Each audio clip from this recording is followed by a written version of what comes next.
Welcome to our first edition of BCHS News. I'm Richard Batts. We will be looking at house news, entertainment, fashion, sports and some wise words from the Thinking Corner. VIP! VIP! VIP! VIP!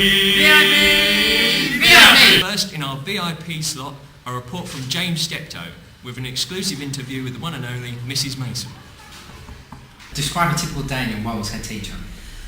It could be first thing in the morning to take or lead an assembly, or just to go to an assembly.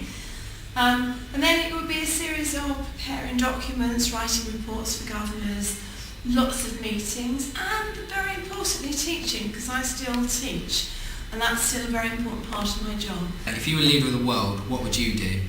I think the thing I most would want to do would be to remove unfairness in the world and remove poverty sounds too bland, but I have a huge issue with footballers being worth a few £1,000,000 and then other people in the world who just haven't got a few pounds to live a normal life. So I'd want to probably try and put some of that right. If you could meet anyone, who would you meet? I would most like to meet some of my ancestors because my mother's parents died. Her father died before she was born, her mother died when she was only a few months old, and I never really got to know them, obviously, at all. So I'd really like to meet them because I think that would help me to define who I am. If you could have a superpower, what would it be? I know the answer to this very easily. If I could have a superpower, it would be to have a better memory. The other thing I'd like to be able to do, and I hate myself for saying this, but is actually be able to find my way around places much better. It's a typical female thing. I just cannot find my way around. What's your favourite film? My favourite film, without doubt, is the Kevin Costner film Robin Hood. We watch and listen to every year when we go skiing, and if you speak to any of the other youngsters or staff on that coach, they will tell you that's my favourite film, and they are fed up with it, but I love it. Okay, thank you for your time. Teacher to head boy. Who is he and what can he do for you? Could you tell us your role in school? I'm your head boy. I imagine you have quite a lot of responsibilities as head boy. Could you tell us what they are, please? There's a few. I'm the chair of the school council, which meets twice a term, and I have been coaching with the senior management team about where we can go and what the students want to see. And what do you hope to achieve for the students? I'm open to any suggestions, and if it's a feasible idea, then hopefully we'll get it through. Thank you. No problem. From the implementation of the house system, we head to the corridors and classrooms of BCHS to find out what the students are up to. The good thing about vocal tutoring is you get to meet new people in different years. I think the VT system's quite good because I've met loads of people from different years that I wouldn't normally talk to. I like it because we met loads of new people, and I get on with all the sixth formers in my form. I met like 2 girls in my year that I haven't talked to before, and they've become 2 of my closest friends. Sixth formers can help year 11s and year 9s with their options, and year 7s can look up to year 11s or older people if they're in trouble. You can get year 7 brought into the new school easily. It's good as well because we can help the young years with their studies. Like a little boy in my form, I help him do his maths and English. It's good for year 7s because they become more confident knowing other years and less afraid of walking through corridors when there's other years around. All the years sort of mixing together, and that's a good thing because it helps them become more confident in themselves, the younger ones as well. He's Spanish because he's called El Rapido, and he's got a little bandana-y thing to keep his eyes covered up so no one knows his true identity. And he's got a cape with his name on it. Hola, I'm El Rapido, and I am a ninja tortoise, not to be confused with a ninja turtle, but they are no match for El Rapido. Si, senor, I am slow, but I am fast in mind. So remember, slow and steady shall always win the race.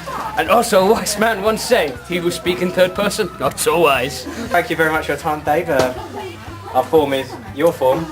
And your form? My form as well. It's truly wonderful. Happy heart, we're happy here.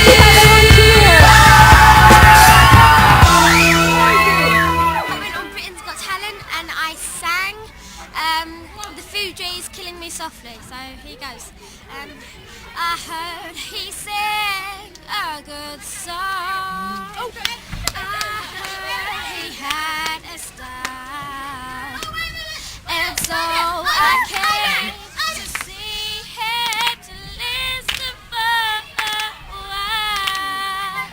Yeah, and there he was, a young boy, a stranger to my eyes, strumming my pain with his fingers. Hi everyone. From house systems to IT systems, podcasting and flash animation are a few new skills which our IT crowd have acquired. Jack Kennedy meets with Mr. Taylor and his webmasters to find out more. How did you get into IT? Basically, I took it at A-level and started doing some programming and got a love from it ever since then. Excellent. What job would you have if you were an ICT teacher? I'd probably be a web designer, doing some funky web pages for big companies. When are you going to New York on the ICT trip? We're going during half term, and we're going to be going to the Sony Centre and Samsung and the rest. What have the webmasters been up to? Basically, we're making some web pages for PE, modern languages, and we've been posting them on the internet. What do you love about ICT? It's just constantly changing, and it's all really exciting. I love the design of web pages, going through computer games to corporate applications. There's just so much variety. It's really, really good.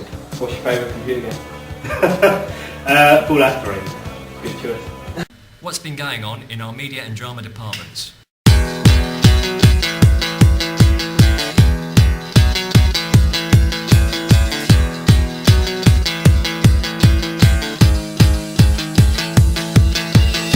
The room's clean, it's got writing on the wall. Hello, I'm Hannah, reporting from the media department. Here students have been working on music videos. Let's take a look. Map of the Problematic by Muse. We went for a war theme for the video because we thought that it would be something different. The narrative of the video was about a soldier a new recruit who went into the front line of World War I and had to go into the trenches. He was just like coping with life in there, and then one day they had to go over the top. He was forced to go over the top and had to go over the trenches, but then the band came into the narrative part of the video and saved him from the trenches. What makes your video different to other ones? It's a little bit funky, a little bit more modern.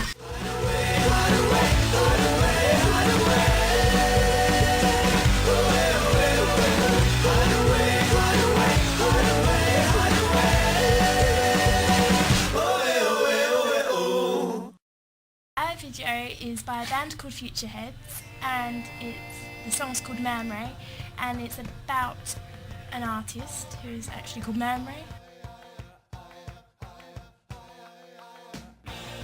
There's three famous pictures of Man Ray, which is like the piano girl, the violin girl, and the gem girl. And we had it like they were escaping out of the photos, and then the mysterious man, which you never see his face, should be seen as like Man Ray, trying to get the girls back into the photos. So it's kind of in their minds, you don't know actually who it is.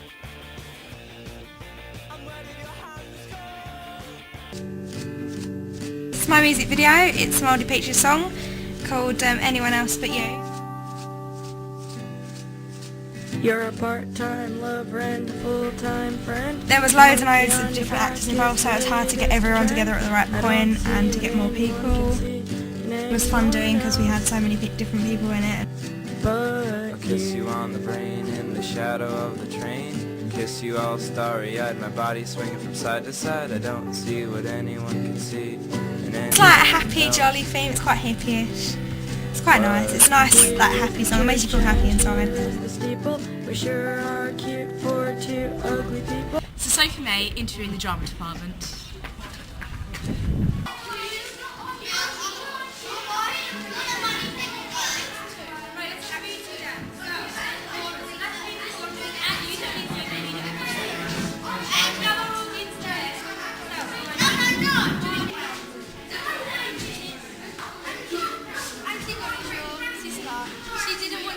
Thanks, Mrs. Silver, for meeting up with us today. So what's going on in drama?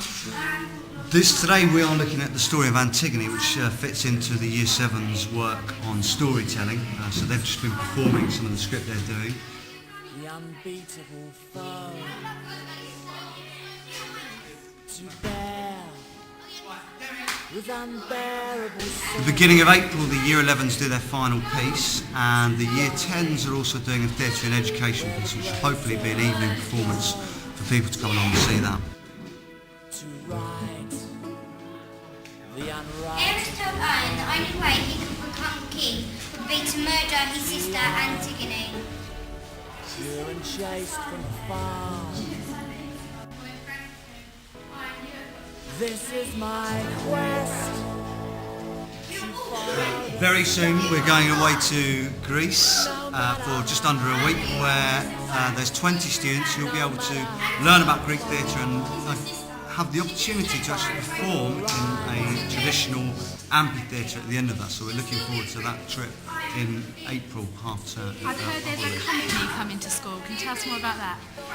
Very exciting news. The Young Americans are on their way. On the 4th of March, we will have 20 young professional Americans coming to work with children of all ages from local primary schools and from this school to do a 3-day workshop based on singing, dancing and acting, and at the end of this workshop they will put together a massive performance that they will all be involved in. Well, you heard it here first. This is Sophie May at the Rugby County High Drama Department signing out. From costumes to catwalk, Yasmin Jalil meets with Mrs Stoker to share a few tips on how to survive the Brentwood fashion scene.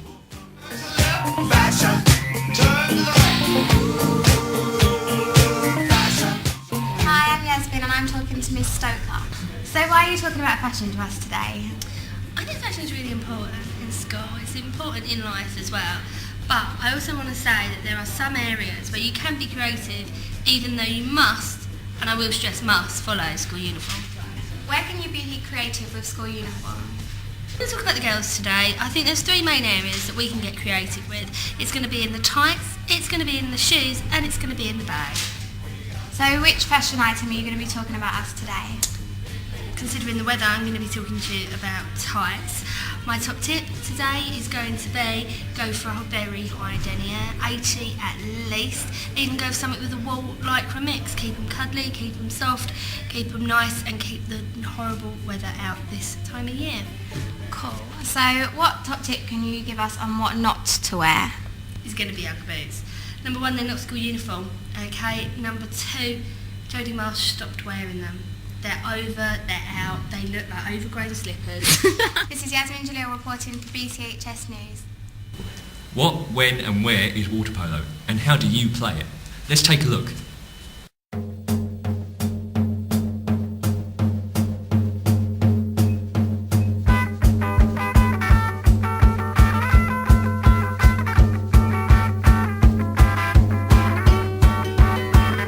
I'm James and I'm the captain of the water polo team. I'm Ben, I'm a defender.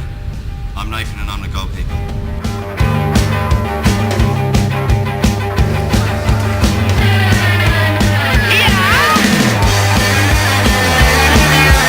Well, you have 7 players on each team. It's a lot like football. Each team is trying to score in the opponent's goal. The main rules of water polo is that you're not allowed to touch the floor with your feet or the ref will penalise you, and you're not allowed to catch the ball with 2 hands, it has to be 1. Each game is normally set up into 4 5-minute sessions. The hats the teams wear tell which teams apart. We normally play with blue and white, and they also act as ear guards from the ball. Come and see me. Or me. Or Mr Dempsey, who's the maths teacher. I'm the vice. Yeah. And how do they find you? In the 6th form common room, or go and see Miss Harris. She'll give you details. Yeah, Miss Harris is cool. Yeah. Okay, what do you like about water polo? It's fun. Gets fit, keep fit, laugh. What do you like then? I don't know, I like swimming, so it's cool. I just like, fit, keep fit. And James, what do you like about water polo? It's good for the fitness. It's good for the fitness. I'm the bias captain. Now that our bodies are refreshed, let's open our hearts and minds for the first instalment of the Thinking Corner. If anything gets up your nose, fish will. Thinking Corner. They've got 4 nostrils, you know, fish. I have but 2. Seems like nothing, but it is very, very important. Some people use this to try and prove the existence of God, which I think is strange. Fish and I, if science is to be believed, we have common ancestors. Somewhere back in the chain, there was a thing that fish came from and humans came from. Which really does beg the question, why do we have 2 nostrils and fish have 4? If we come from the same things, we should have the same amount of nostrils. That's what it says. That's what evolution says. And scientists puzzled about that for a long while, and then they thought we really do have 4 nostrils, humans. Because fish's nostrils are just holes, whereas our nostrils start there. They go all the way back down there as little tubes. And the other 2 nostrils are down here. So now there's 4. We've got 4 nostrils. Then how did they get from here down to here? If that's true, there must be a fish somewhere, or must have been a fish somewhere, that had a couple of nostrils, and then a couple of nostrils somewhere back on his teeth. So they looked. What they did, they took the ideas of evolution, turned it into some maths, and they worked out roughly whereabouts in the world this fish with 2 nostrils here and 2 nostrils at the back of his mouth would be. And they worked out roughly when it would have lived. And they worked out how deep it would be in the ground. And they worked out what kind of stuff would be around it. So they went to that place and they dug down that deep and they found a fish, and when they looked at the fish, it did indeed have 2 nostrils there, 2 nostrils halfway back in its mouth. And that is why science is science. It is because you can use it to predict things. Not because it's a belief system or because it's tried, it's because all the time you can predict with it, and it is effective. And people study it and they try and find problems with it, and they don't. And that's what makes science outstanding, and that's what makes it different than nearly every other thing you'll ever look at in life. Thinking Corner! Thank you for joining me, and I hope to see you in the next edition of BCHS News. I'll leave you with those cool cats from Conscript. Rock on, boys.